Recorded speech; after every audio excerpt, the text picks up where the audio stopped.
All right. Wait no longer. We're live, Brian. We're live. How you doing? Good. I mean, I don't come to the East Coast often enough for that to happen to me. So, we'll just I gotta make more trips back east and eat good pizza and meet people. Well, I don't know what to Certain say, people, man. I don't know what specific to say. people. You have a lot of invites. It's an open invite. Yeah, A really. lot of Open invites. invite, Brian. It's on you. It The is. ball's in your court. It is. That This is is, true. if you didn't notice, didn't recognize that other voice is Megan. Hey, Megan. Hey, RJ, how are you? Wonderful. Okay, so guys, we're back. That didn't sound convincing, I have to tell you. I don't believe you. RJ's light is not grind brighter right now, apparently. We're going to have to fix this by the end of the episode.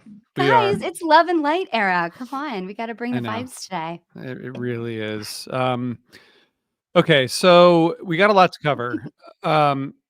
We got a lot. We do have to return to a voicemail from a listener who asked us to get going more quickly. So we're gonna listen to a voicemail from him. First, though, before we get into that, which is then before we get into the thing we're supposed to get into. So this is our pre-game. What do we got to say, guys? We got Reprise is playing tonight in Killington, Vermont. Our friend VT to boot is on his way and somehow watching us on YouTube while he drives, which seems dangerous. But he's amazing. He's seen almost as many Reprise shows as I have, and I just appreciate him. That's awesome support. Thank you so much. That's awesome. I'm excited for some Reprise shows coming up. We got April shows at Nectar's. We got Broadbrook in Connecticut. We got Northampton at the Iron Horse. We have a bunch of shows that were just announced, which you can just check out repriseband.com. I think someone told us that we talked too much about Reprise, but that's too bad. They're going to be doing a bunch of summer shows in Mattanook, Rhode Island, Lidditz near here, Westcott Theater in Syracuse, Morristown, New Jersey. So there's a bunch of stuff coming. There will be many, many more things announced. There's, of course, the 4-show May Island Tour recreation, May 1st at Garcia's, May 8th at Soundcheck in Pembroke, Mass, May 15th in Fairfield, Connecticut, and then May 22nd back at Garcia's. I think on the May 22nd show at Garcia's, Megan and I, with Mike Greenhouse from Relics, are going to do a pre-show on stage podcast thing. So it's going to be happening. Yeah. Now that we said it out loud. It's okay. Really fun. It's going to be fun. Do you guys have anything else, or should I play voicemails? I have one thing. Okay. I was just thinking the other day that people should follow us on Blue Sky if they're on Blue Sky, because I currently have more followers on Blue Sky than HF Pod, which makes no fucking sense, because everybody that follows me on Blue Sky follows me because of HF Pod. So if you are on Blue Sky, you should follow HF Pod. That's my plug. Noted. Great plug. Thanks. Okay. So my kids were annoying me. I spent 2 hours on the phone with TurboTax today. So I'm in a great mood. And I hope you guys can bring some love and light to this conversation. Yeah, and get us we back. Are you going to get us back? Okay. We're going to get us back. Okay, yeah, we'll get us back. Good about it. Here's our first caller, second time caller, calling back. Here you go, guys. Hey there, this is second time caller, long time listener. I just wanted to thank you guys for doing your best to get to the actual Mount Rushmore selection sooner than minute 34. As noted, those of us who have jobs often don't have longer than at least what the fuck minutes at any given time to listen to the type of analysis you guys are providing. So you did shave 2 minutes off. You got to a Harry Hood by minute 32. I appreciate that. That's pretty good. One other note, aside from kind of expediency, there seems to be a bit of a divide in whether the Rushmore project is one of the greatest versions of a given song or those which represent each and every era of Phish. So I just want to clarify that those are two different projects. And it struck me that the Harry Hood selections were much more aligned with the goal of representing the best played versions of Harry Hood without the kind of added and in my view, unnecessary goal of trying to give a 30 plus year history of a song. Okay. One is Fish criticism. Here are the best versions of X. The other is Fish curation. Oh, are you new to this band called Fish? Listen to this old, not so old, and brand new version, albeit much inferior, to introduce yourself to how they might play across a given amount of time. That's not really what we need. Mount Rushmore represents, if it means anything, those who have a significant impact on American history. Not, we're not going to take down Roosevelt and put up Trump because that's a better representation of where America is today. Please don't do that. Please, likewise, don't feel compelled to include a mediocre version of Bathtub Gin because we want to get a 2.0 version of a Bathtub Gin in there, because that's when I started seeing Fish, and it's a special time for me as a person. No. Life is short. Wow. Listen to the best music. Keep up the good work. All right, Brian, we don't have to talk about the Bathtub Gin picks, but what is, how would you describe the goal? Because it is interesting, and I think we've been kind of talking about this on and off. Yeah. Well, I think I don't totally understand the critique, because I think we're all seeking the best versions. I think that, yes, there is just like Mount Rushmore represents American presidents stretched across over a century of our history. I think that it is fair that we are looking at the entire history of a song rather than just saying, here are, in my opinion, because there's no way to quantify this, the 4 best versions that happen to fall in a year and a half period in time. I think that you, RJ, built a very strong case in the Harry Hood episode for 4 versions, all wrapped around kind of a specific era where the song really peaked in terms of what it could do. I think that, to defend my picks, part of what I looked for, though, is not simply Harry Hood at its quote unquote best, playing the 3 chords to a giant peak that rips your heart out, but what has the song done to showcase its artistic capabilities, its artistic ability to express who Fish is at their peak periods. So I think that mixture of, what did he say, curation, and what was the other term he used? I don't know. Exposure, introduction or something.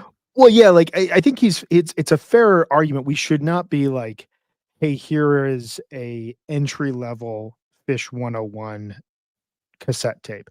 But I don't think that's what we're doing. I think that we are trying to rationalize songs that have been played in a lot of cases across 30 or 40 years, and how they have best represented Fish, and how Fish has best represented the spirit of those songs. As Forbin said, I think he probably just needs his own podcast. It seems like he's got a lot of thoughts, a lot of pent up anger. As a white male with a lot of thoughts and a lot of pent up opinions that just have to get out somewhere, someplace. What would I do if I didn't have this? I was off this podcast for 2 weeks on vacation. I didn't know what to do with myself. I was just yelling at my son about 2004 Fish and very specific moments. And he was like, "Dad, can I just watch The Simpsons?" I get it, bro. Just get your own podcast, I have a lot of thoughts about that voice. Now, first of all, I just feel like, for someone that has opinions about brevity, I don't know that he was supporting his opinions there, but I think it's a really interesting thing to think about, especially this week. Because whenever you're making a list of something, there are lots of different ways to make lists. And with a catalog and 40 years of versions to choose from, choosing 4 is really, really hard. And you can choose them as the best 4 in your opinion. that have ever been played. You can choose the best 4 that span the career and show the diversity and the evolution of the song. You can choose the most influential 4 that inspire the band or inspire their jamming. There's so many ways to look at this, and that's what actually makes this series interesting, is because you get to decide how you're going to curate that list based on what you think is the most important. In the same ways that we didn't just choose the top 25 best tours based musically, we also thought about context. You are thinking about that when you're choosing it. And I really struggled with that today for this week, thinking about the importance of context and the importance of weighing, do I want to have the best, most influential versions, or do I want to show the scope and the evolution of the song? So I think that he is simplifying something that's more complex and also taking away the beauty of the curation, in my opinion. Well, I just want to say thank you to our listener for sending us voicemail. Just as part of Yes, that. thank you. We Thank need you. these discussion points. How are we going to get to minute 33 without talking about light? I I know. know. Okay, well, I have another voicemail. This one's mostly for Megan, or I think we'll make Megan happy because I think it reflects her feelings. Is it about drafts? We're gonna find out. Already Dude. Just sweating chill. about the next draft. Just chill. Just chill, Brian. Hey, HF Pod, I wanted to thank you guys for this Mount Rushmore series you're doing. I loved the Harry Hood episode and just kind of reignited my love all over again for Harry Hood. And that same week, my wife took me to see Trey Acoustic in Columbus, and he ended the main set with Harry Hood, and it was just perfect. It was so quiet. It was so beautiful. If you get a chance to listen to it on Live Fish, it's just fantastic as far as an acoustic Harry Hood goes.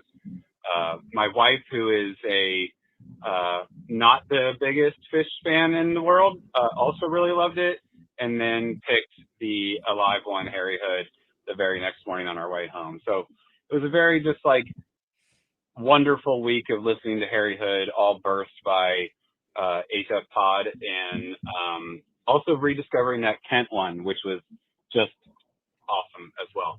So keep up the good work. Appreciate you guys. And this is Brian's birthday, so happy birthday, Brian. See, look at that. Love and light, guys. Love That's what and we're light. here for. Brian, you did have a really big birthday last week. Did you get a gift from me and RJ?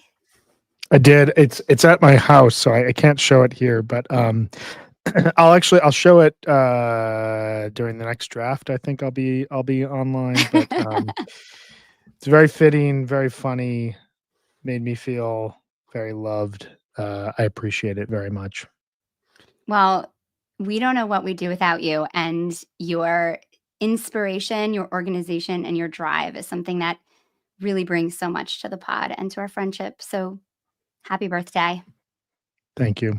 It was also RJ's birthday. We should wish RJ yeah. a happy birthday. Did you have a good birthday, RJ? How was it? Yeah, it was great. It was great. I did like exactly what I wanted to do for one whole day. It was awesome. Yes, that's the best. You It's deserve kind of that, the whole- RJ. Thanks. That does seem to be the whole point. So, at least at our age, I had some experience. I get that. Absolutely. Thank you. I did not. I'm waiting for. I don't think any gifts have arrived, but I'm waiting. I'll just keep checking the mail. You're a couple years away checking. from a gift-worthy birthday. All right, come on. You only Like get one those every- on special birthdays every 10 All right. years. my gift is doing this podcast. All right. That's I it. think I got you a book recently. Didn't I get you a book recently? Yeah, It took me a Yes. while to get it to you, but I did get you Orbital. So there, that was your birthday. that's gift. true. And Forbin777 did give a meme, so we're good. I was just joking. I don't want anything. I just want to be here with you all and the listeners. Okay, Megan, you are picking the Mount Rushmore for light today.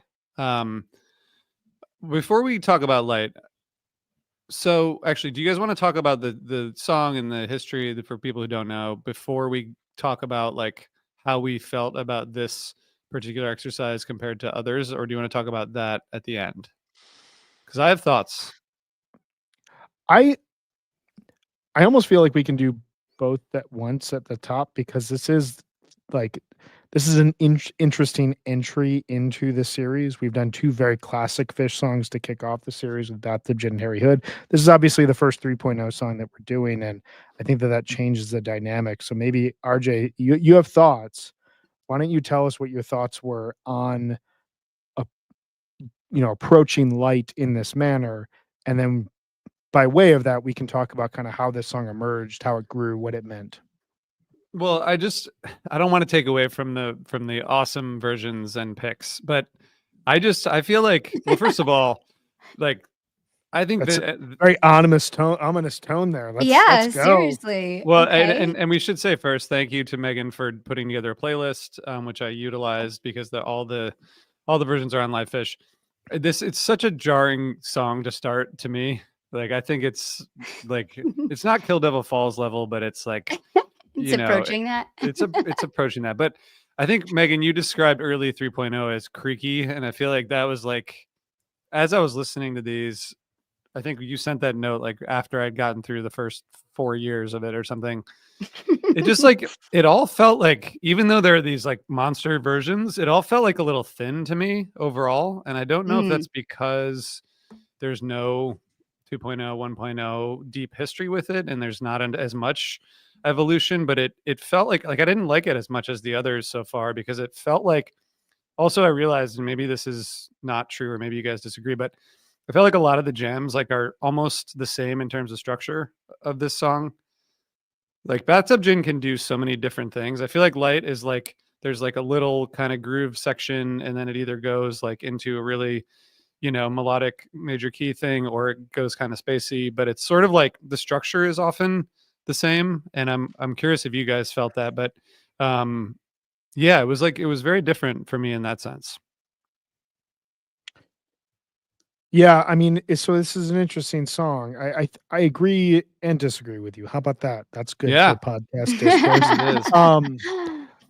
So I saw the debut version of this in Fenway, and if you listen back to that was not on our long list, but if you listen back to that, it emerges pretty seamlessly out of a really nice tweezer jam that sounds kind of like Theme from the Bottom.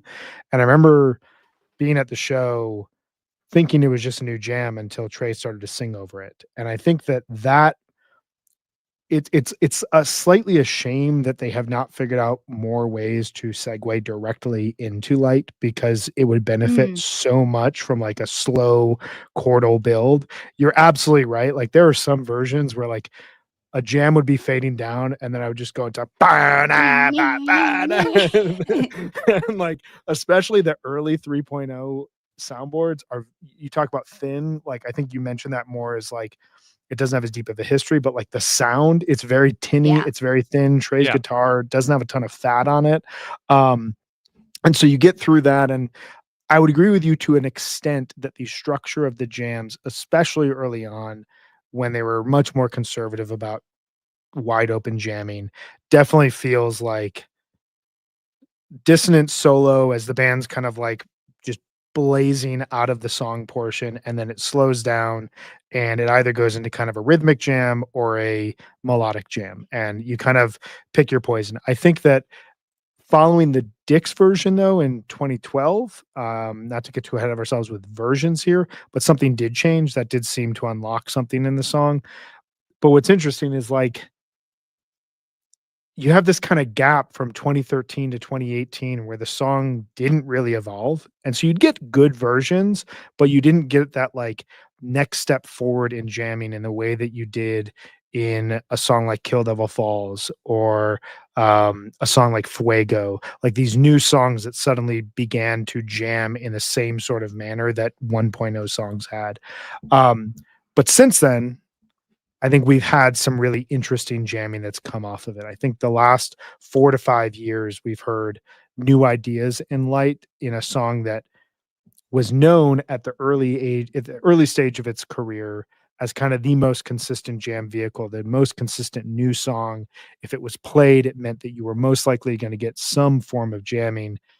Once more songs started to evolve and started to jam and take on that type 2 kind of belt, if you will, Light started to fade a little bit. has grown, has become more of a interesting jam vehicle, as we'll probably talk about at some point here in this episode. But it definitely took some time to evolve in a way that I don't think it would have if it had come out at any other point aside from the start of 3.0. Megan, lest we discuss specific versions before too early, what do you think about all this? There we go. Earlier than 33 minutes, we had one version. Don't worry, I'm not going to get into it yet. I have a soft spot for this song. I think that to me, this is really the dawning of Love and Light era. This is the beginning, the birth of like Fish dad rock. Thinking about where this song came from, it was written by Trey and Tom, one of their first writing sessions post breakup. And the legend is that Trey gave Tom this Eckhart Tolle book called The Power of Now. Tom didn't really like the book apparently, but the main idea of like someone's mind and their body and their person being a different thing inspired the lyrics from this song. And it's such a shift in topic and tone from like the songs we've been talking about so far. This is the ultimate 3.0 song. It's about emerging from a dark period and feeling hopeful about what lies ahead. It's earnest. It flirts with so much cliche, and I think really represents the eternal optimism of Fish. I was listening to it and I was thinking about how you have to be somewhat of an optimist to listen to this band and love it. There has to be something about Fish that you feel you have to appreciate optimism and hopefulness. Even Harry Hood, is so about that. But this is the band's first attempts at speaking really directly and honestly about that.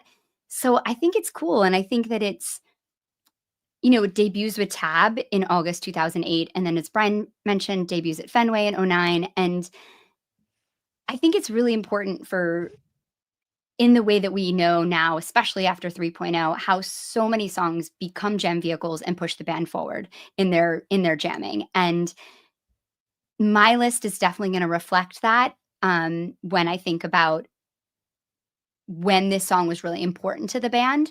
And that's what I've kind of went for when I was choosing this list. But Fish has played this song 127 times, 35 jam chart entries. So a little bit more than a quarter of the times played, it's end up on the chart. And Brian called or curated 14 versions for us that we chose from to pick our top 4. So it's a little bit of a thinner list to pick from, which you would think would make it easier, but actually made it harder because then I just had more time to listen to these versions, which was really hard for me. Well, okay, that's all good context, and I don't disagree about I don't like get angry when I hear this song, but I just think like No, it's not the best. I think it's a song like More, no shade, RJ, but that a lot of people are like, okay, I love Great. More too, but like they're very on the nose. They're very much like, here we are, Yeah. like, like it's cheesy a little bit, and you Yeah. have to be into that or be willing to I don't know, be okay with that. And there's a fair amount of songs from early 3.0 that are like this.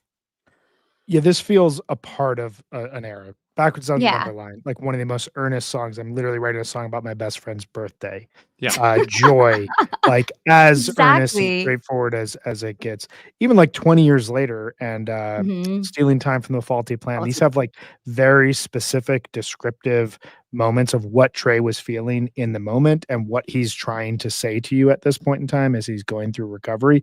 I always kind of thought that Light towed the line best between overt cheesiness and like still some mystery that connected within the music. Maybe it's the fact that if a song decides to jam, I'm instantly willing to give it that much more time of day. Totally. But it was, it felt like a mantra for 2009. And, while we didn't listen to every version from 2009, if you were to go through and go step by step, like you would hear a song that very quickly in its second version became a jam vehicle at Bonnaroo, and then successive versions throughout the remainder of the year totally understand it's not huge evolution. The band was really struggling in a lot of ways to jam at that point in time. Wasn't totally the point, but when light would emerge in a show, it typically did something pretty significant from a jamming standpoint, and really kind of gave people a lot of hope that, okay, it's going to take them a little while to really get back to being like all caps Fish, but they have new songs that are pushing the way forward. Yeah, that's all fair. I mean, the reason I love More is because it's so cheesy. It's like there's no, it's not on the line. It's just like it's ridiculous, but it's so great. Okay, you just love to raise those hands and yell that you're like vibrating with love and light. It's okay. We all do. It's good there vibes. Must be RJ. something more than this. There must Okay, be. Megan, are you ready? Are you ready? Do you feel like you have your? I know that it came down to the wire. So, are you ready? Yeah, it's a little embarrassing how much time I spent thinking about this. Honestly, I'm off work this week and last week, so I've had way more time than I should have had to think about this. But yeah, I'm ready. And I really struggled with my first one because, well, the first one that I considered, I'm skipping over because it's from a year in Fish when I don't really have fond memories of that year. So I don't want a jam from 2009 on my Mount Rushmore. I just can't do it. I just won't do it. So I'm skipping over a version that I think is important, the Gorge version, just because it's the third time played. I think it's the end of that is really beautiful and special, and I love it. But I'm skipping over that. And my first version on Mount Rushmore is from August 7th, 2010 at the Greek Theater. I think this one's important. It's one of the best shows of the year. The show has great flow, a fantastic second set. And I think the show is a really important stepping stone for them getting their mojo back in 3.0. And this song is the second song in the second set, which is a great spot for light, especially at this point in 3.0. This song, this version, takes on a really dramatic rise and fall, and just kind of over and over again rises and falls. It's really intense, and then it melts into this really soft, sweet space that becomes really contemplative. It's delicate, it's lacy, absolutely gorgeous. I love the last few minutes of this jam so much. Mike is delivering so hard. This jam crept up and beat out the one after it. It was on the top for weeks, and I listened to this one 3 times today, and it's incredible. It's a beautiful jam. So I wanted it on there. I think Brian, I'm sure I just wanted to say that something like changed at the end of 09. I think for me it was like mostly the shows that I saw in Albany, the awesome Seven Below Ghost show, but it seems like that was like represented by the 2010 versions. It seems like something sounded totally different. Mostly like that they're playing much more in sync, and Paige and Mike in this version just playing and complementing what Trey's doing, and there's like a quiet groove. I don't know, it feels like something really changed, even though for me often I think about the change as being later. I mean, I guess maybe there's many, but Brian, what's your no, I think you're 150% spot on. You may not have been more spot on about anything than you are about this. Wow. That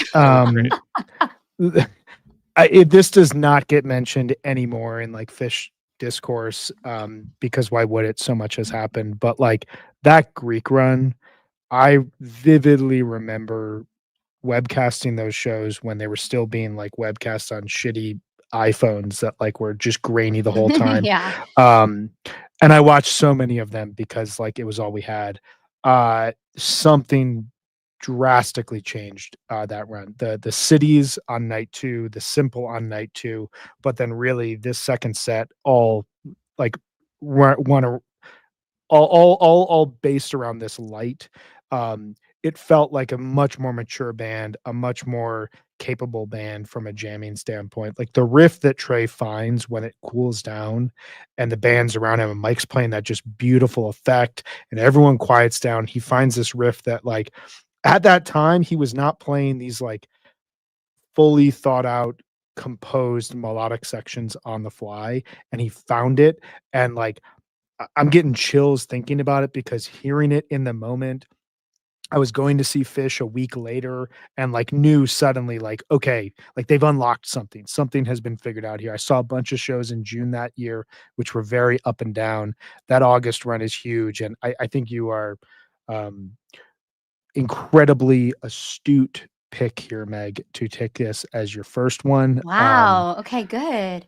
I think your reading of the August 7th version from 2009 is spot on. I will fight anyone to put that show in as a top 5 pre-Dick's 2012 3.0 show.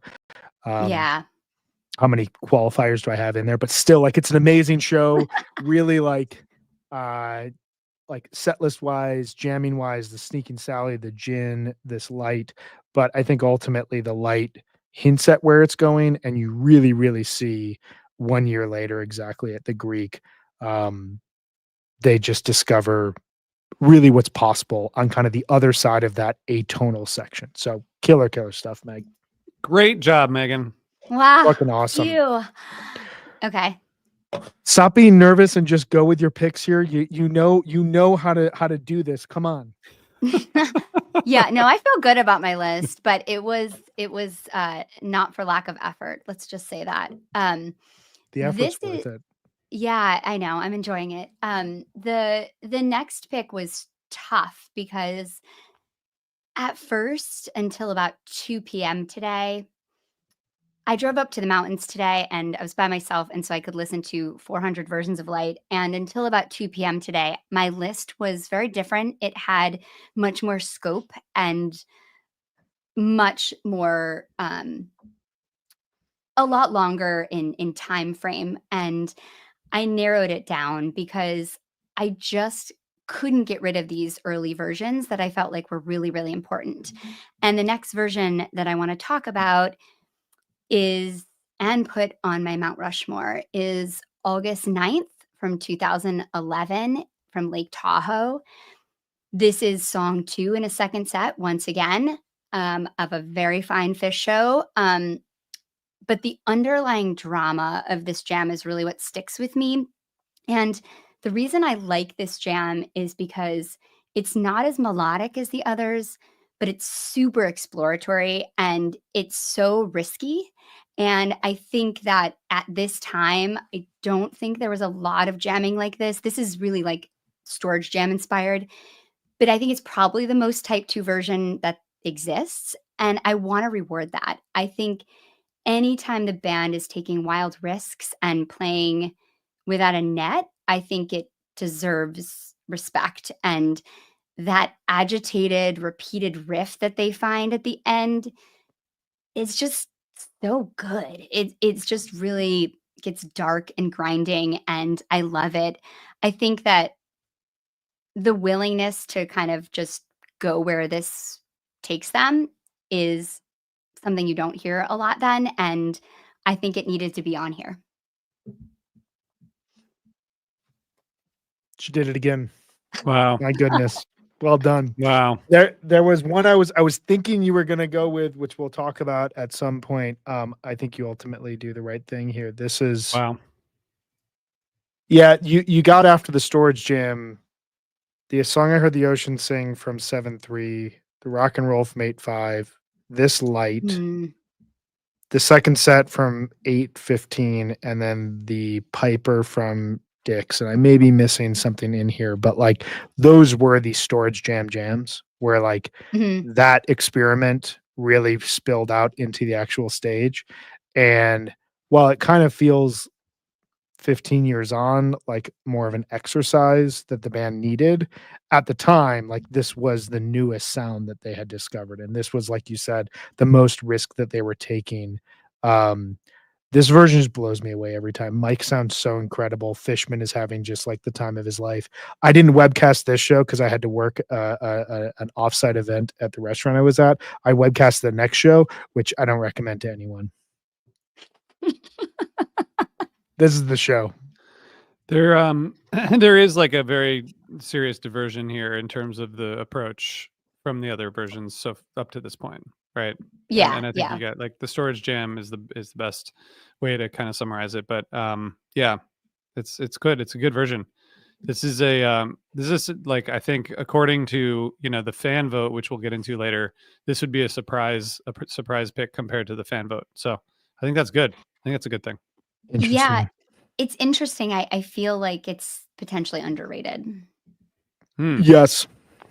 Yeah. I don't think a lot of people think about August 2011 as much anymore. And I think that this version gets overlooked because of a couple more that are coming. But Yeah. RJ, I'm curious, like the storage jam and like talking about light, this like goes back to like the last period that we didn't talk about Fish. Yeah. What did you think of Super Bowl, the storage jam? What came after? Did this give you hope? Did it feel like a gimmick? What was it for you?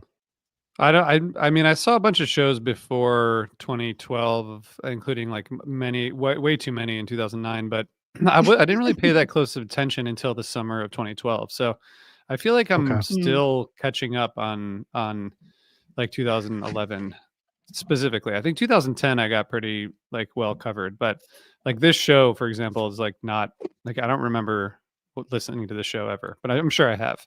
But I just feel like 2011 in general is like underrepresented in my listening. I think a lot Which of people maybe feel is that way. Yeah, it's probably I mean, 2012, like there's just a lot more shit happened, which we're going to talk about. Maybe. I mean, we definitely are going to talk about it.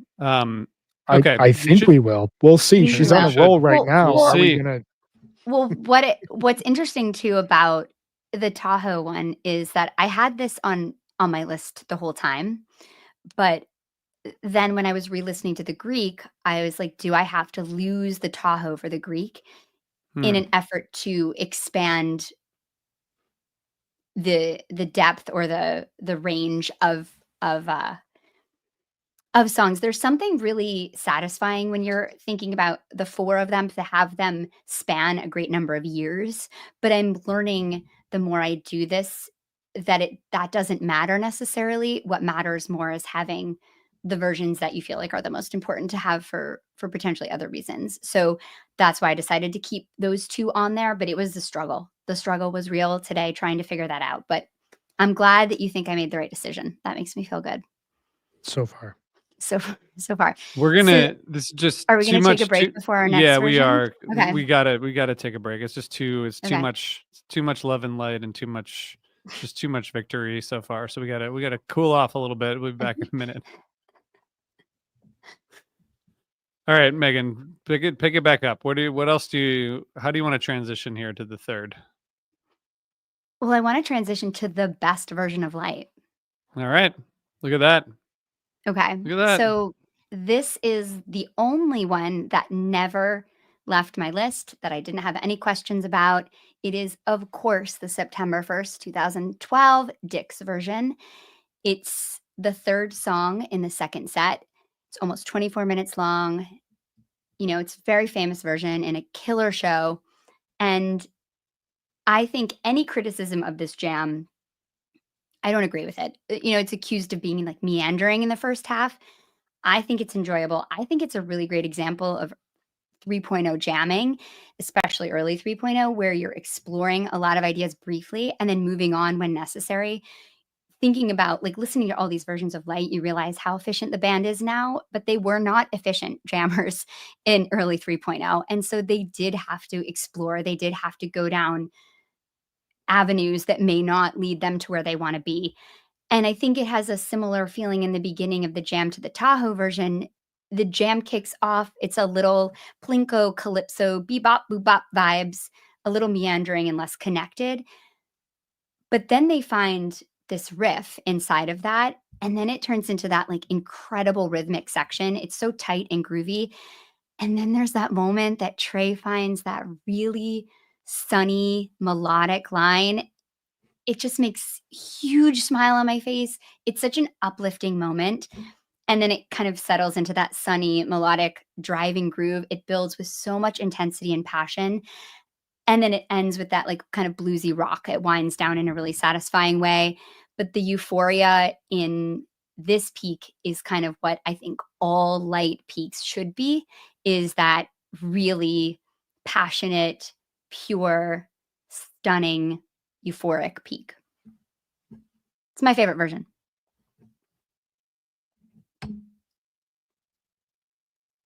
Yeah. You did it. This is the someone's gonna come at me about not seeing 1.0 Fish shows, so whatever. This is the only time I've ever been to a Fish show where it felt like we won the World Series. Yeah. The audience roar during the peak, because this was a journey. Like, you're coming off of the biggest Fish show of the era, and I think everybody expected they would lay a dud on a Saturday night coming off of it. Like, there was this like pattern in early Fish 3.0 where like a great show would happen and then you had like 4 stinkers in a row. And then they came out and they opened with Antelope for the first time since the late 80s. They played Tweezer and Fluffhead early on, fairly standard second quarter. And then they come out for the second set and you get a pretty nice jammed out Golden Age, but didn't fully get there. A weird, evil, dark Prince Caspian, and then you get Light. And there's a moment you were referring to where it sounds like they're almost going to go into Boogie on Reggae Woman, and they figure out a way through it. And from there, for the next like 17 minutes, the audience is just like with them. Nobody's talking, nobody's going to the bathroom, nobody's leaving. I'm sure some people were, but in my memory, everybody was locked in the same way that you are to like playoff baseball. And I think it's one of the biggest moments of their entire career. I don't know how long that list is, but like without a jam like this on their signature song of the era, this is like, when they play a Killer Disease or a Killer Bathtub Gin or a Killer Harry Hood, like this is a big version of a big Fish song at the time. And it just like, there's a reason why it has its own t-shirt. It's amazing. Yeah, I think the 2013 kind of, conversations when they started, that's when like a lot of the, internet stuff that we did, Brian, was coming together. And it was just sort of like this jam was a reference point for everything. Yeah, that's a great way to put it. Like, as they went along for even the next, like, probably like 3 years, maybe until Magna Ball, you were still referencing, have they played anything as great as the Dix Light? Yeah. 12 years later, is it as great as it was in the moment? I think it is a little. Parts are slightly straightforward, but it also does have that, whereas now they play with way more dissonance and weirdness, but like it does have that magical effect of when you listen to this, you sound like it sounds like 2012 Fish, which was joyous, melodic, stretched out. They were taking chances while not getting too weird. It's a very sunny tour. It's a very like joyful tour because they were rediscovering how to jam while also playing in a manner that I think everyone who was there really enjoyed. Yeah, I think the peak is not like a traditional peak. It's like a rock peak, Yeah. It's cool. It's really great after whatever that is, 24 minutes. Yeah. Oh, great. So good. We're so Megan, we are in we're in like a 2-year I know. Here. I struggled with that. I struggled with that. It's fine. It is what it is. With it. It would be like putting all the presidents in a row, all four of them, first 4. That's where we are with Light, which might make sense. Yeah, to me, it's kind of that's indicative of Light. This was the best era for it, right? Or when it was the most important to the band. Yeah. I think that's it. I mean, I think it's both. I think like our long list jumps from here to 7/24/15 Shoreline. There's an argument to be made. I could and maybe should have put Merriweather 13, Worcester 13. But as I was putting this together, like those always kind of felt like subversions to me, like the next version that feels to me like it could be on Mount Rushmore is Shoreline. And so you have this gap of like, even Atlantic City 13 was pretty good. But like this most important song is going to suddenly get passed up by older songs that are going to figure out new ways of jamming, like Chalk Dust Torture same run as the Dick's Light. You get the Dick's Chalk Dust Torture that really brings that song back as a huge jam vehicle, plus new songs that are about to be debuted. So it kind of goes through an evolution here. All right, Meg, you got one more. Make it count.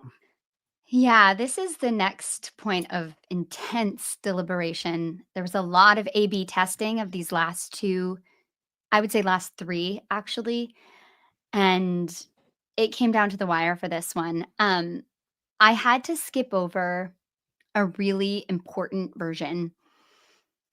And the reason I skipped it over, I'm going to explain why I skipped it over first. And that is because one thing that's really important to me is, or just meaningful to me, is Trey's tone. And Trey's tone in the version that I had to skip over, it became distracting to me the more I listened to the jam. So I'm talking about the 831-18 from Dick's. Mm. It's an incredible version because, and it was on my list until 2:00 today. And the reason it was on it is because it is the ultimate slow build to euphoria, which I think is what Light probably should be in a similar way. I think it's similar to Hood in that way. And when I first was listening to it, I was like, we have to have this on there. It's perfect. It just slowly builds the entire time and peaks wildly. But then the more I listen to it, Trey has such a sharp tone. It's lacking warmth and roundness, and it's really shrill. And it bothered me the more I listened to it because it didn't have that warmth that I want from him. And so even though the flow and the connectedness and fluidity of this jam is so great, I skipped over it. And my fourth jam is 12:30-18 from MSG because I was at this show. I have major attendance bias. That's not the reason I chose it, but I am saying this show is one of the best shows I've ever seen live. And this is the fourth quarter kickoff deep in the second set, which is also a really great place if you are going to jam Light. And this is a really sophisticated jam.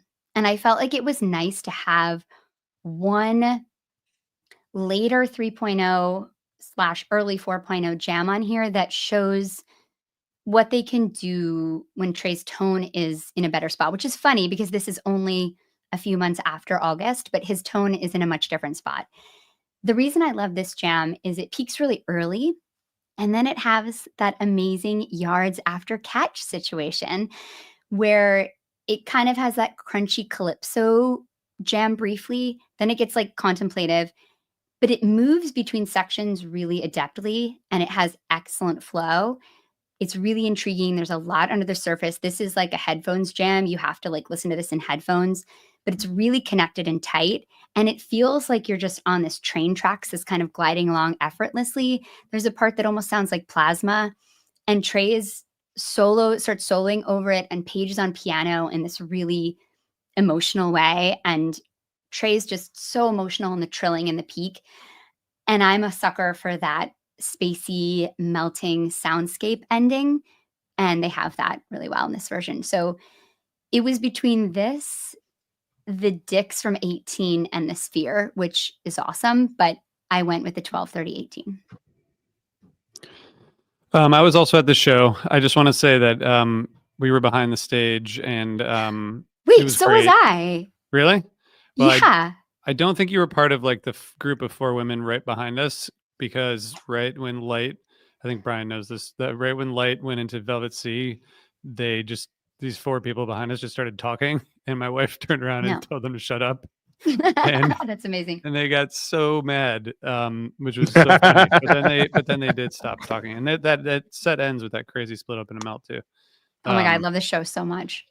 Really good. Yeah, this is a good one. I mean, like the build is really nice. I mean, I think that's one of the things that you can hear in the various versions of this is just how much better they get at jamming, in 3.0. It's like, Yeah, there's so many more exactly. layers. There's so much more like sophistication in how they build. And yeah, there are others that I think we'll talk about the others, because I had a couple of different ones on my list, but this is a good one. It's a really good one. Yeah, this is a great one. Our first Divergence, I considered this for a long time as well on my list. This was one of the regretful drops to the honorable mention, but and I still sometimes think it should be on the list. It's just an outstanding jam. This was the first light since the Dix version to cross 20 minutes. Mhm. Can I make a do a hot take here? Yeah, Yeah, do that's what we're it. here for. Yeah, I'm I not like even it. sure of this because I've been told so many times I'm wrong, but you know Nice. what? Sometimes you're not, sometimes you are correct. Sometimes you have to take out attendance bias. And when that happens, you have to say things like, I think this is probably the best show of 3.0, surpassing the Fuck Your Face show. I think it flows Wow. perfectly. It has a lot of the same elements Oh, that made the Fuck Your Face show special of just like, holy shit, they're playing this song right now. That whole first set is just like one shock after another. The Wow. Glide 2, the Bliss, the No Men in No Man's Land that goes into Tube, that goes back, then goes into Weekapog, which was already played, which had like elements of Cross-Eyed and Painless and goes back into Tube. The second set itself is absolutely perfect. Cool Amber Mercury. This is something that Fish has become very adept at doing during 4.0, but is kind of giving you that like set opening song that's not a jam, but is like a palate cleanser. And that song does it almost better than any like I'm an advocate for Caswell Vox. We know this on the podcast. This has been an issue in the past. Any Caswell Vox song to open the second set, I'm here for. But that song is such a sultry groove. But then Everything's Right has one of my favorite Trey riffs of 3.0. oh, Plasma's that killer. jam was so killer. That So Everything's Right good. jam. The light is just really, really outstanding, deep jamming. It kind of gets into that like that you mentioned this, but that very special fourth quarter jamming mindset where it's just like they're jamming on top of jamming they already did in the show prior. And then as RJ mentioned, the Split Open and Melt is unbelievable. A 4-song encore. Like this show just has everything. And the light You- right there in the middle, it almost feels It's the like face plant into rock melt, right? And they're like in the yes. encore. Yeah, yeah, yeah. Yes. Yeah. I mean, this light almost gets overshadowed by the show around it, and and in Mm. almost any other show, this light would be the jam of the show, and here it's just like a part of the show, which I don't think detracts from it as a Mount Rushmore version. It's just an interesting observation when you get like a 20-minute jam that is not the first thing you mention when you talk about how great a show was. But I think this is a great call. I don't think you're wrong. I ultimately had another one go in here, but this is a great way to kind of cap off where we're at with light at this point. Can I tell you guys a funny story about this show? It's slightly inappropriate, but I think it's funny Yeah. anyway. Let's do it. You're on a podcast. Tell a story. Yeah. So Nobody's listening. this is, It's fine. I just started getting back into fish in 2017, and so I didn't have like a huge fish crew in 2018. And my girlfriend and I would just go, and my friends that I used to go to fish shows with from college, they don't live in New York, so I didn't really have a lot of people that I went to shows with. And so my friends and I were always kind of like trying to like see if people wanted to hang out with us or like, give us stuff that they had and or like take fun things. And so like I ended up talking to this person about curveball, and she ended up giving me something so I could enjoy the evening. And then I felt bad. And so I like offered her money and she took it. And then later I was convinced that I was being like recorded and someone knew that I had done this and I was going to be like arrested in MSG. And so then I was like, very Wow. dramatically getting rid of things that I had while I was in the Wow. bathroom during set break. But the whole time I just kept saying to my friend, is this show as good as it seems? I can't tell if it's just because we're having a lot of fun or if the show is really that good. So I had an amazing time at the show and had to go home and listen to it again and confirm that it was that good. It's really good. Wow. Such a good show. I had so much fun at the show. Wow. This is when we were in the stretch of 12:30 16, Used to rock. 12:30 17, 12:30 18, and 12:30 19. 4 years in a know. row, the absolute like best show of the year seemed to come on 12:30. Maybe not the best show of the year know. in each year, but like highly ranked, great epic shows. And Light was played in 3 of 4 of those, and Wow, in that's really crazy. stunning spots. Yeah. Yeah, when 12:30. you have to Need ask, some "Is this a rehab, great you know. show?" I think that usually ends up being a great show because I feel like I I I don't feel anyone who's, like, listening to Fish as much as we are is asking that question unless they're like, "I don't wanna say anything too crazy, but, like, this might be Is a this good really that show." good? And then you I get was home and also you're like, like, "Oh my god, it was." it was a good show. Oh my god. Yeah. I mean, the opening was just like, oh my god, people are so jazzed. But I remember my friend was like laughing at me, like, why are you so concerned? The woman that gave you that stuff was wearing like a giant Care Bear onesie. Like, you're not going to be arrested tonight. Like, do not worry about it. Yeah, that was a really fun show. Yeah, 12:30 RIP. What's happening? It needs a rehabilitation, maybe this year. Maybe they just 22 need a was New Year's great. runoff.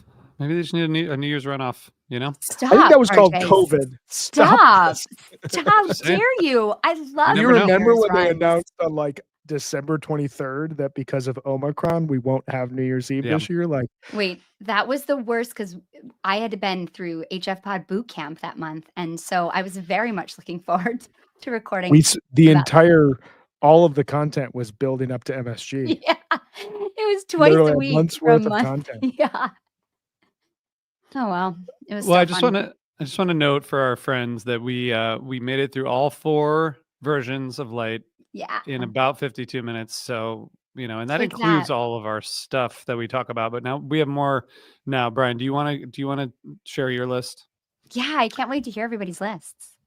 Yeah, so the first 3 are the same, 8, 7, Wow. 10, 8, 9, 11, 9, 1, 12. I think that Meg nailed those. Where I diverged, and I think this kind of reflects the challenge of a song like Light, because I have my 3 honorable mentions could have all very easily taken this 4th spot here for me, but I ultimately went with 42124 from Sphere. I think it has a similar effect to the 12:30:18 version. I Yeah. think I ultimately just, which is more significant, which is better. I don't know. I think I ultimately just like this 2020s Fish sound and Trey sound a little bit more, and the jamming feels a little bit more in depth. You know, you get a 22-minute Light deep into a show when you already had a 35-minute Down with Disease. That's kind of the type of thing that Fish just does in their sleep now. I think in 2018 it was a lot harder for them to execute a really long jam like this Light, so maybe that bumps that version up. I don't know. I definitely thought you were spot on with your critique of 831:18. I was at that show. My memories of that are that it was one of the most transfixing Trey slaying the curveball demons type of jam. Yeah. And you go back and listen to it, and his tone just really takes over everything. So 42124 was mine. I have a couple honorables that I'll mention in a second, but I think that you nailed it right out the gates. Three out of 4, just superb, amazing stuff. Thanks. RJ, what's your list? Well, I'm putting it together now. But What? I will be done soon. That does not seem fair. No, I was kind of like going back and forth on a bunch of stuff. I get it. I think that I guess the thing that I would put on there probably is 12:30:16, which I think is really Yeah, like an there's honorable just so mention for many me. there's so many layers and the effects and the way that it was one of the first versions going chronologically where it like felt like the effects layering and the kind of bliss jamming were like perfectly complementary. Like it just builds perfectly with effects going in the same direction that they're going into, and it's just a really excellent jam. I really love that. So I would do 8, 7, 10 and the Dick's version from 12, and then that one. And I just the soaring nature of the Dick's 2018 one. It just those were like my notes. It's just a soaring jam. I mean, Yeah, I it really think is. it was the most fun version to listen to for me in this couple days, and I listened to it a couple times. So I think I would put it on there. So I think I'm putting it up there. I want to say just quickly about the Sphere version. When you listen to that, it's almost like they're like playing along with a backdrop, which I guess they were. But it almost Mhm. like more than some of the jams at Sphere. I feel like this sounded like they're Yeah. Paige and Trey. There's so much going on between Paige and Trey, but it's almost like they're like, I think it's what you were saying, Brian, about the early, the 23, 24 approach, but it's almost like they're just shifting the way they're playing along with like maybe it's just too much in my head that like the visuals are changing and they're like playing it, but it sounds like they're like responding to the visuals as opposed to playing. No, I totally agree. You know what I mean?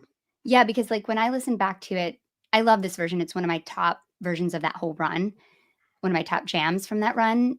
But when I listen back, it doesn't have the like connectivity or the fluidity. Like the sections aren't as effortless. Like the segues between sections didn't feel as effortless, but Mm. the sections are better, if that makes sense. Like I think the sections that they find, that really contemplative section at the end and the section before the woos, I also don't like woos, but those two sections are really compelling and really gorgeous and really good. They're better than some of the stuff in the 12, 30, 18 version.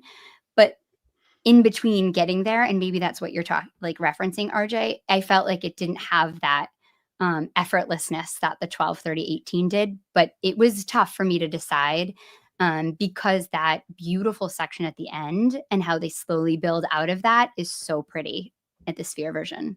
It's really pretty. I think the way you're saying also speaks to like Sphere is almost like a festival in the sense that, or like a New Year's Eve Yeah. show. You kind of have to be the like you have to like watch those. And I think you're Yeah. right. Like there is a bit more. It's going to be interesting whenever they go back there because I think that they're Mhm. going to not have the kind of etch a sketch, like build it as you're like creating this thing and like trying to Yeah. figure out how to use it while you're building it. Like I almost think that the next time they play will be similar to the difference between Dick's 2011 and Dick's 2012. Dick's 2011 was Yeah. awesome, and when they went back, they were like, "We have this gigantic soccer stadium that everyone's just roaming around in. We're just going to give them like 3 nights of insanity." I almost think that when they go back to the Sphere, the jamming is going to have a little bit more experimentation because it sounds like they were able to like figure out a way to like have the music impact the visuals and that relationship and Mm. that. So like I think you're right. There is a sense of almost they're seeing the visuals and they're playing along to it. But I think to your point, Meg, like within it, they're just a better band in 2024 than they Yeah. were in 2018 from a jamming standpoint. But I definitely went back and forth between those two versions. Let me ask you, RJ, when you pick 12, 30, 16, do you include the party time or does it just like Yes. cut off hard before party time because segues are not allowed? Yeah, it has to cut off. That's it. There you go. Yeah, you can't. Interesting. I think 12, 30, 16 is it's like it's fun, it's spacey, it's got that calypso style jam. I think it's just a really fun version. And you guys know I do I love too. that version. I'm here for the That was fun. on my honorable mention. It's also like super. It gets dark. It's really compelling Yeah. in parts. I love that jam. That was definitely on my honorable mentions. So was the 8709 Gorge, the 7816 from Great Woods. I think that one has to be on the honorable mentions. So fun. And then yeah, the 18 Dicks and the Sphere. Those were my honorable mentions. Something happened to me during the second set of 12, 30, 16. I've never been the same since then. It's one of my favorite sets I've ever seen my entire life. And that light just like, because the ghost goes to the wheel section and just like it hits your heart. And then light was the perfect song to come after. And then it goes into a crazy jam, figures out its way into party time. Amazing stuff. My honorable mentions were 10, 19, 10, which if you want me to become like really contradict myself here. I think the 8, 7, 10 is the right pick over 10, 19, 10. But 10, 19, 10 is my favorite jam of all of 2010, like bar none. Oh, The interesting. melody that Trey finds, that like bump bump bump bump bump bump bump bump bump, and like the whole band is playing along with it, and like they gave him enough space. It still blows my mind listening back to it. I love that jam. And then 7, 8, 16, as you mentioned, which is a really wild version. It gets into just like crazy, like EDM, weird breakbeat type of space of jamming. It's just like super, the sonic elements are super wild. Fishman's going crazy. Mike is going insane. And the jam was so good that the PA shut off. Yeah, Like exactly. 1 or 2 songs later, and they had to completely restructure how the Wolfman. show was going to go. But man, that version is just a wild jam. Comes out of a really cool Ghost. And I remember at the time, summer 2016 is not a very promising tour. There's a lot of dead spots throughout that tour, and they played a great first set. 2 killer jams coming out of it. People thought we were about to have the show of the year, and then the PA goes out. So So sad. some luck we had in 2016. Yeah, I don't know if I can reward the woos, you know? I hate the woos. I really hate the woos. That was like one of the big detraction from the Sphere. Like we don't need to make music. They're doing it for us. I don't. Trey No. does it. Trey encourages it. He you know? likes it. I know. It's all Trey. annoying. It's all Trey. Well, I we know he's remember- not that good at fish. that first show after the Tahoe tweezer, like every song, he's like figuring out. Yeah. He's like looking at the band, like, Yeah. okay, let's go do it now. Yeah. Oh, Trey. All right. So the fans picked 8, 7, 10, 9, 1, 12, 12, 30, 18, and 4, 21, 24. So that was the overall. Wait, I'm sorry. Can you say that again? Yeah. I kind of was zoning out. Can you say it again? Yeah. I'm sorry. This happens when I start talking, Meg. 8, 7, 10, 9, 1, 12, Mm-hmm. 12, 30, 18, and Okay. 4, 21, 24. Okay, cool. Yeah. So they That- kind of combined our list, but And- left off 8, 9, 11, which is Yeah, Yeah. kind of what we thought. Yeah. There you were only had mentioned two. that, yeah. There were only 2 votes for 8, 9, 11. 2. So maybe Good. I'm we're glad it's on there. turning some people onto that jam. Yeah. Just a couple individual submissions. Jake Cohen, who's a longtime listener and friend of the pod, he had 8709, Dick's 12, 1230 16, and 1230 18. I think there's a lot of 1230 combos in some of the fan votes. Corbin 777, who's watching, 8710, 1116, Dick's 18, and 1230 18. He also said Rushmore is 1, cool 1, and fun. 16. Yeah. Love that. That's a great version. Very chill New Year's Day show. Good call Yeah. on that, dude. That was a good run. Okay, so then one more. Brandon Carter said 9, 1, 12, 7, 24, 15, 12, 30, 18, and 4, 21, 24. He also said, I wanted to put one more from 2010 in there to have an earlier representation, but felt these 4 were the best. It was also interesting to see that the early ones always went into Slave or 20 years later. Thanks for all the great content. So There are a bunch. 724 15, Shoreline, Killer Blazon, Killer Twist, and then Light that goes into a I Know You Rider jam. yeah. Yeah. I Know You Rider Jam is so good. It's such a fairly well summer. Like, Yeah. I love that. Yeah, It's so night good. 3 of summer 15. That was like they played a really good show night 2 in Bend, and then you have this just like amazing second set. It just started. The whole tour was off and running based on that. Playing like a Grateful Dead call out at Shoreline is fucking awesome. You're not doing that before you're asked to play in Fairly Well, I'll tell you what. You know, like that was Yeah. a Trey, like I Yeah. have finally arrived. You all respect me. Speaking of respecting you, we respect you for thinking about us and sending us voicemails and also voting. Listen, this is getting serious because we have our next Mount Rushmore already up for voting It's going to happen next week. I guess, Brian, for this, there's only like a couple versions that are going to be left off, but we have to do it. We have to cut a couple versions of rock and roll. That's where we're going next. Yes. And Brian has curated this for us. And so if you go to osirispod.com/Rushmore, it will take you to the rock and roll voting page, and then you can enter your name and also send us comments. And you should leave us a voicemail because we like hearing from you. It's 484-416-0488. What This else, is our guys? first cover. This is going to be so fun. And know. Brian, isn't this like your favorite cover or one of This them? is my favorite cover. My Yeah, favorite so fish cover. fun. This song says everything about the fish experience when it's played. I wish it were jammed out more because we're going to talk about some killer jammed out versions from the past. I feel ready. I'm excited.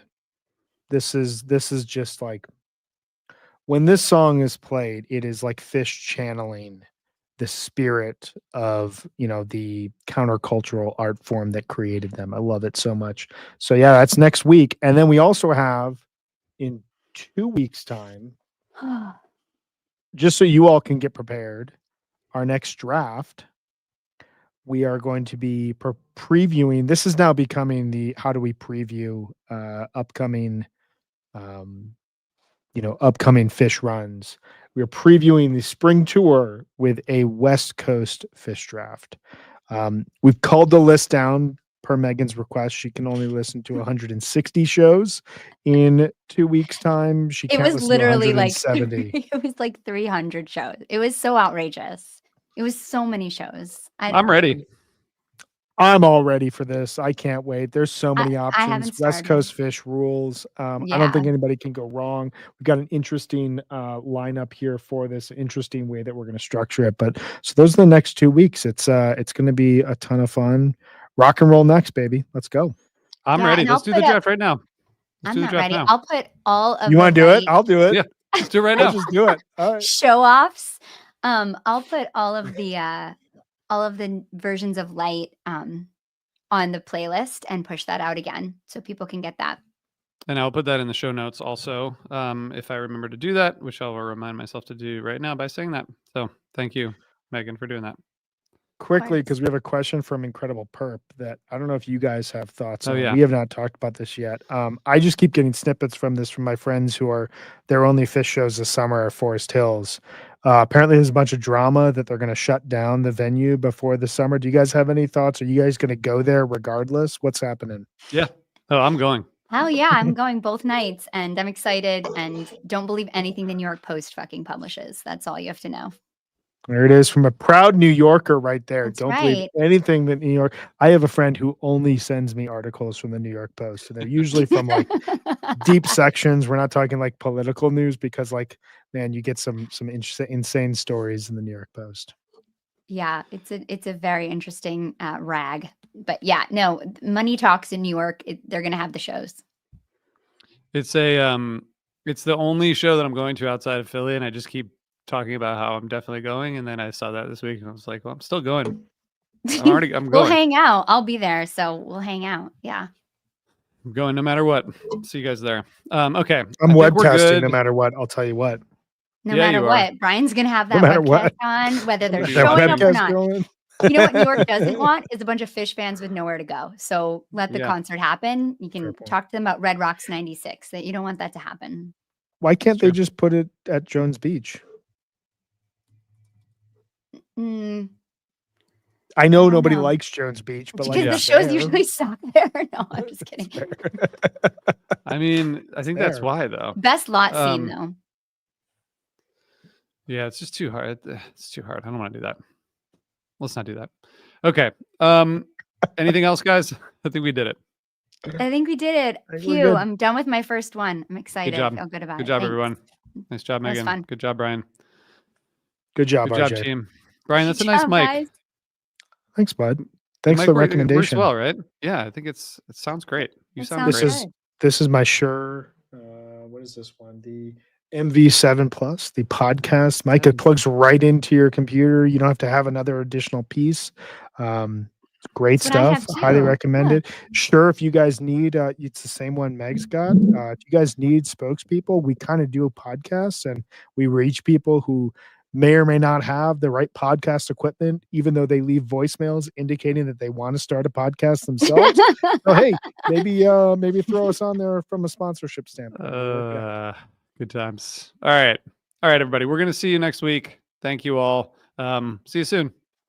Bye, Bye. everyone.